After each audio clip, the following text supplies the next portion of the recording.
ஏசாயா 57 அதிகாரம். நீதிமான் மடிந்து போகிறான், ஒருவரும் அதை மனதில் வைக்கிறதில்லை. புத்திமான்கள் எடுத்துக்கொள்ளப்படுகிறார்கள், ஆனாலும் தீங்கு வராததற்கு முன்னே நீதிமான் எடுத்துக்கொள்ளப்படுகிறான் என்பதை சிந்திப்பாரில்லை.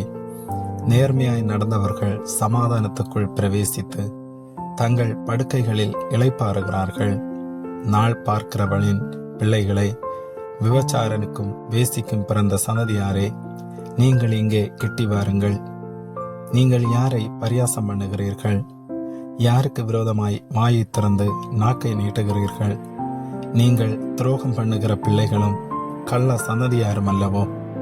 நீங்கள் பச்சையான சகல மரத்தின் கீழும் விக்கிரக தேவர்களோடு மோகாக்கினியில் வந்து பள்ளத்தாக்குகளிலே கண்மலை வெடிப்புகளின் கீழ் பிள்ளைகளை கொண்டு போடுகிறவர்கள். பள்ளத்தாக்குகளிலுள்ள வளவளப்பான சிலைகளிடத்தில் உன் பங்கு இருக்கிறது. அவைகளே உன் வீதம். அவைகளுக்கு நீ பானபலியை வார்த்து போஜன பலியையும் செலுத்துகிறாய். இவைகளின் மேல் பிரியப்படுவேனோ? நீ உயரமும் உன்னதவுமான மலைகளின் மேல் உன் மஞ்சத்தை வைக்கிறாய், அங்கேயும் பலியிடும்படி ஏறுகிறாய். கதவுகளுக்கும் நிலைகளுக்கும் பின்னாக உன் ஞாபக குறியை வைக்கிறாய். நீ என்னை விட்டு போய் மற்றவர்களுக்கு உன்னை வெளிப்படுத்தினாய். ஏறிப்போய் உன் மஞ்சத்தை அகலமாக்கி அவர்களோட உடன்படிக்கை பண்ணினாய். அவர்களுடைய மஞ்சத்தை காண்கிற எல்லா இடத்திலும் அதை நேசிக்கிறாய். நீ தைலத்தை பூசிக்கொண்டு ராஜாவினிடத்தில் போகிறாய். உன் பரிமளங்களை மிகுதியாக்கி உன் ஸ்தானாதிபதிகளை தூரத்துக்கு அனுப்பி உன்னை பாதாளம் மட்டும் தாழ்த்துகிறாய். வழி தூரமானதால் உழந்து போகிறாய், அது விருதாவென்று நீ சொல்லுகிறதில்லை. உன் கைபலத்தை கண்டுபிடித்தாய், ஆகையால் நீ ஆயாசப்படவில்லை. நீ யாருக்கு அஞ்சி பயப்படுகிறாய்? நீ பொய் சொல்லுகிறாயே. நீ என்னை நினையாமலும் உன் மனதிலே வைக்காமலும் போகிறாய். நான் வெகுகாலம் மௌனமாயிருந்தேன் அல்லவா? ஆகையால் எனக்கு பயப்படாதிருக்கிறாய். உன் நீதியையும் உன் கிரியைகளையும் நான் வெளிப்படுத்துவேன், அவைகள் உனக்கு உதவாது. நீ கூப்பிடும்போது உன் கணங்கள் உன்னை தப்பிவிக்கட்டும். காற்று அவைகளை எல்லாம் பறக்கடித்து மாயை அவைகளை கொண்டு போம். என்னை நம்பி இருக்கிறவனோ தேசத்தை சுதந்தரித்து என் பரிசுத்த பர்வதத்திலே காணியாட்சிக்காரனாயிருப்பான். வழியை உயர்த்தி உயர்த்தி அதை செம்மைப்படுத்தி இடறல்களை என் ஜனத்தின் வழியிலிருந்து எடுத்து போடுங்கள் எனப்படும்.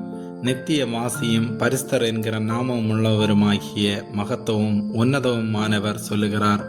உன்னதத்திலும் பரிசுத்த ஸ்தலத்திலும் வாசம் பண்ணுகிற நான் பணிந்தவர்களின் ஆவியை உயிர்ப்பிக்கிறதற்கும் நொறுங்கினவர்களின் இருதயத்தை உயிர்ப்பிக்கிறதற்கும் நொறுங்குண்டு பணிந்த ஆவியுள்ளவர்களிடத்திலும் வாசம் பண்ணுகிறேன். நான் எப்போதும் வழக்காட மாட்டேன். நான் என்றைக்கும் கோபமாய் இருப்பதும் இல்லை. ஏனென்றால் ஆவியும் நான் உண்டு பண்ணின ஆத்துமாக்களும் என் முகத்துக்கு முன்பாக சோர்ந்து போகுமே. நான் அவர்கள் பொருளாசை என்னும் அக்கிரமத்து நிமித்தம் கடும் கோபமாகி அவர்களை அடித்தேன். நான் மறைந்து கடும் கோபமாயிருந்தேன்.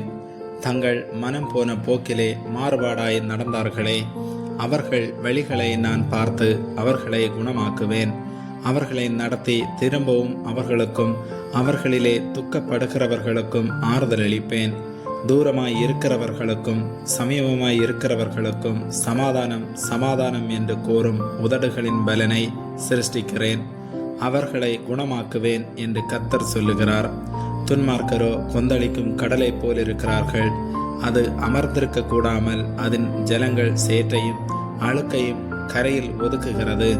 துன்மார்க்கருக்கு சமாதானம் இல்லை என்று என் தேவன் சொல்லுகிறார். ஆமேன்.